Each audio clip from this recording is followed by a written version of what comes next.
Hey, bonjour, comment ça va? Ici Pasteur Timothée. Aujourd'hui, je parle d'un sujet qui s'intitule La séduction des faux prophètes. En fait, j'ouvre une petite série ici, il y aura quelques capsules vidéo. Si on va dans Matthieu 24, les disciples de Jésus demandent à Jésus, explique-nous comment cela se passera-t-il à la fin des temps. Et Jésus ne commence pas par leur dire les événements, mais il leur met une mise en garde dès le début. On voit ça dans Matthieu 24, au chapitre 24, donc, et au verset 4. Jésus leur répondit, « Prenez garde que personne ne vous séduise. » Et un peu plus loin, au verset 11, on lit, « Plusieurs faux prophètes s'élèveront et ils séduiront beaucoup de gens. » C'est intéressant. Jésus commence par une mise en garde avant même d'expliquer des événements. Que signifie donc la séduction? De quelle forme de séduction parlons-nous? On le sait en français, le terme séduire ou séduit, séduction a plusieurs sens. Celui qui est présent ici lorsque Jésus parle, c'est à partir d'un mot grec qui signifie, qui est dit, qu'on appelle planao. Et planao a le sens de s'égarer et de prendre le mauvais chemin. Alors, où Jésus en parle-t-il avant le chapitre 24? C'est dans le chapitre 18, au verset 12. On connaît l'histoire. Jésus veut montrer qu'il peut et qu'on peut faire du bien le jour du sabbat. Et il donne l'exemple ainsi, si un homme a 100 brebis et que l'une d'elles s'égare, planao, ne laisse-t-il pas les 99 autres sur les montagnes pour aller chercher celle qui s'est égarée, planao? C'est le même mot grec, c'est la même signification, que ce soit une brebis qui s'égare, qui donc prend le mauvais chemin, ou un être humain, un croyant qui se laisse séduire par un faux prophète. On est dans le planao, donc la séduction, et forcément ce qui s'ensuit, donc le chemin qui n'est pas le bon. Alors, c'est comme ça que Jésus débute sa réponse aux disciples. Alors, la séduction des faux prophètes est une façon pour eux de nous égarer. Et nous devons faire acte de vigilance. Et c'est un premier constat. Le premier constat qu'on peut faire de ce que Jésus dit ici, dans le chapitre 24 de Matthieu, c'est qu'il faut demeurer vigilant. Vigilant, parce qu'il y aura d'autres occasions d'être trompé ou séduit ou planao. Alors, être trompé par des gens qui, là, j'ose pas porter de jugement, ça peut être de façon volontaire ou non volontaire, vont nous égarer. Alors, il n'y en aura pas qu'un, il y en aura plusieurs. Et donc, être vigilant, ici, même si on est vigilant avec une personne ou un groupe de personnes, ça peut être une église, ça peut être une association, eh bien, on va l'être par la suite avec d'autres, sans toujours... Donc, la vigilance, sans toujours passer son temps à s'imaginer des complots, vous savez, ce n'est pas là qu'il faut aller. Mais la vigilance, c'est tout simplement de se garder hors de la séduction.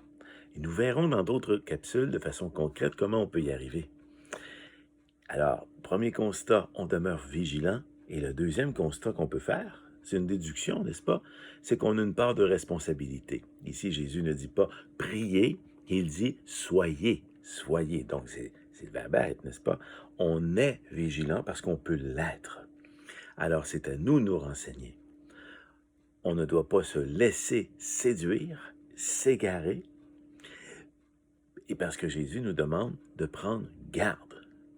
Il est donc possible de s'égarer malgré qu'on ne le souhaite pas et qu'on ait des intentions pures.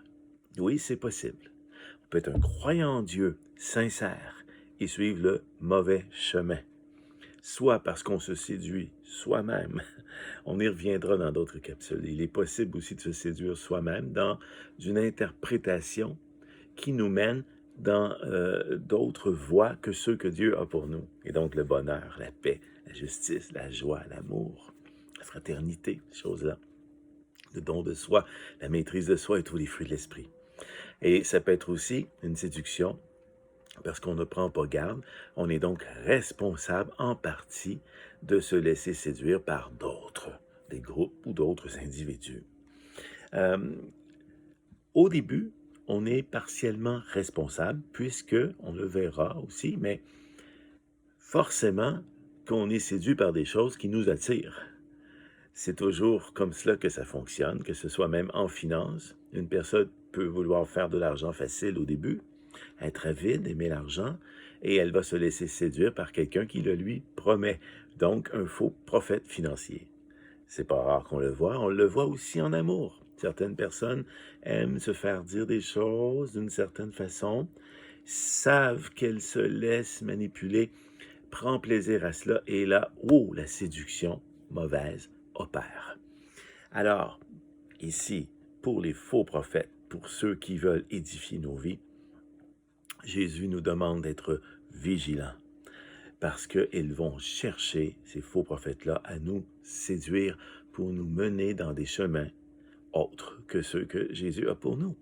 On en déduit donc qu'il est possible d'être séduit et qu'on a une partie de la responsabilité si cela nous arrive, et aussi à ce que cela ne nous arrive pas. Soyons donc vigilants.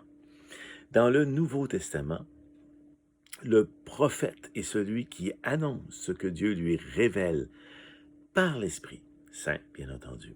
Alors, en vue d'édifier quelqu'un, lui faire prendre courage ou l'encourager à demeurer ferme dans la foi, par exemple, ou encore par une exhortation à opérer un changement dans sa vie, ou encore à lui révéler des choses que l'Esprit dit à propos de l'avenir de la personne.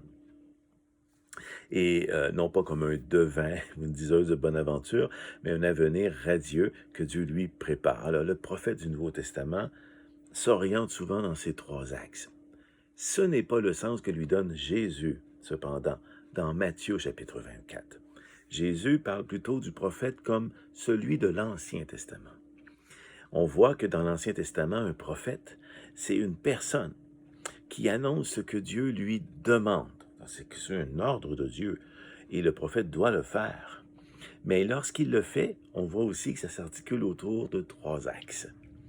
Il va dénoncer le mal, donc dire pourquoi il y a un mal ou un malheur dans un individu ou dans un peuple. Pensez par exemple à l'exil des Israélites, des Hébreux, aussi en Égypte, ou encore des Israélites dans le royaume de Babylonie. Alors, le prophète Jérémie s'exerce à parler du mal. Donc, le mal est identifié. La deuxième chose, on nous dit ce qu'il faut faire pour l'éradiquer, pour enlever ce mal. Et donc, ça peut être par la repentance, par exemple, ou de revenir à écouter et à suivre les commandements de l'Éternel et de sa loi dans l'Ancien Testament. Et ce que j'aime beaucoup, c'est le troisième point que les prophètes de l'Ancien Testament généralement font, c'est qu'ils parlent d'une restauration. Il y a donc un plan prévu pour ramener à l'équilibre premier, dans le droit chemin. On dénonce, en parlant du mal, on dit ce qu'il faut faire pour l'enlever ce mal, et ensuite on annonce, la bonne nouvelle, c'est la restauration complète, entière, le bonheur parfait, l'amour de Dieu dans nos vies. Alors, on voit tout de suite que le faux prophète, souvent dans ce dernier point-là, va manquer d'éléments intéressants pour nous. On y reviendra, ce n'est qu'une introduction aujourd'hui. On parlera aussi à propos de comment Jésus, lui, c'est le prophète, puisqu'il dit qu'il y aura de faux prophètes, c'est par rapport à lui. Nous y reviendrons dans une prochaine vidéo. Et donc, aujourd'hui, retenons que les occasions d'être trompés sont présentes, qu'on a une part de responsabilité à demeurer vigilant. On verra comment on peut l'être de façon concrète aussi.